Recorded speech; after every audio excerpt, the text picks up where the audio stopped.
Oke teman-teman, BCA baru aja rilis laporan keuangan full year 2025, dan ya, angkanya kelihatan solid banget, tapi pertanyaannya, ada cerita apa sih di balik laba triliunan ini? Yuk kita bedah bareng-bareng, langsung dari data resminya.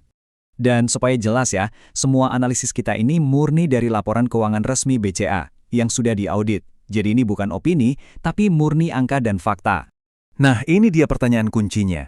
Bukan cuma soal berapa laba BCA, tapi yang lebih penting, seberapa berkualitas laba itu. Kita mau coba investigasi nih, apakah laba triliunan ini fondasinya kuat, atau jangan-jangan ada risiko tersembunyi yang harus kita tahu?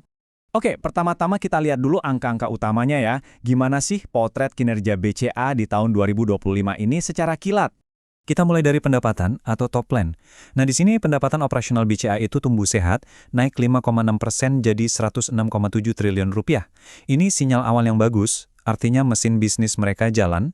Pertumbuhan pendapatan tadi langsung ngaruh loh ke laba bersihnya atau bottom line. Laba bersihnya berhasil tembus 57,1 triliun rupiah, naik 4,4%. Ini nunjukin kalau BCA jago banget mengubah pendapatan jadi untung beneran. Terus, buat kita sebagai pemegang saham, artinya apa? Simpelnya gini, nilai per lembar saham kita secara teori jadi naik. Laba per saham atau EPS-nya naik, jadi Rp463. Jadi, kalau kita rangkum, kelihatan jelas ya pertumbuhannya konsisten di semua lini penting. Tapi, gimana cara mereka bisa dapat angka-angka ini? Apa rahasia efisiensinya? Yuk, kita bedah lebih dalam lagi. Sekarang kita masuk ke bagian yang paling seru, analisisnya. Kita akan bongkar 3 pilar utama yang jadi mesin penggerak di balik angka-angka keren tadi. Pilar yang pertama ini penting banget, namanya operational leverage. Konsepnya gini, pendapatan tumbuhnya lebih ngebut daripada biayanya. Bayangin aja, biaya naik 1 langkah, pendapatannya lari 3 langkah. Selisihnya itu jadi keuntungan bersih buat perusahaan. Dan di BCA ini bukan cuma teori. Lihat aja datanya. Ada gap atau selisih yang jelas banget. Pendapatan naik 5,6%, sementara beban operasinya cuma naik 3,8%. Nah, guntingan inilah yang jadi bensin utama buat naikin laba mereka. Oke, pilar kedua adalah quality of earnings atau kualitas laba. Gini, laba gede di laporan keuangan itu bagus, tapi pertanyaannya, duitnya beneran masuk nggak ke kas perusahaan? Ingat, laba itu bisa dipercantik, tapi arus kas itu nggak bisa bohong. Dan disinilah BCA benar-benar nunjukin kelasnya. Coba lihat, mereka catat laba 57,1 triliun. Tapi, cash yang berhasil mereka hasilkan dari operasi itu jauh lebih besar, 77,5 triliun. Wow, ini namanya gold standard kualitas laba. Setiap rupiah laba itu bukan cuma angka di kertas, tapi uang tunai beneran.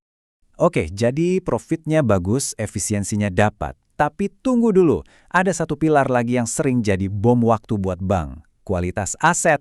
Pertanyaannya, seberapa sehat sih portofolio kreditnya BCA? Indikator utamanya itu kita lihat dari NPL atau rasio kredit macet. Angka BCA ada di 1,71%. Biar ada gambaran, regulator aja bilang angka di bawah 2% itu udah sehat banget. Ini artinya mereka sangat hati-hati dan selektif waktu ngasih pinjaman. Dan yang lebih keren lagi, trennya itu terus membaik loh, turun dari 1,78% di tahun sebelumnya. Artinya apa? Artinya mereka nggak cuma jaga kualitas, tapi terus memperbaikinya. Ini nunjukin manajemen risikonya jalan dan proaktif banget. Jadi, kesimpulannya sejauh ini, performanya solid, efisiensinya tinggi, risikonya juga terkendali. 3 pilar utama udah kita checklist semua. Nah, sekarang bagian paling penting buat kita. Jadi apa artinya semua ini buat investor?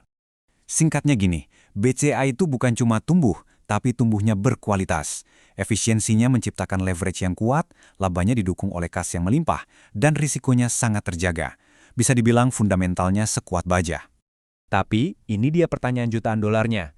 Kita semua tahu, pasar juga nggak bodoh. Semua orang tahu BCA ini perusahaan premium.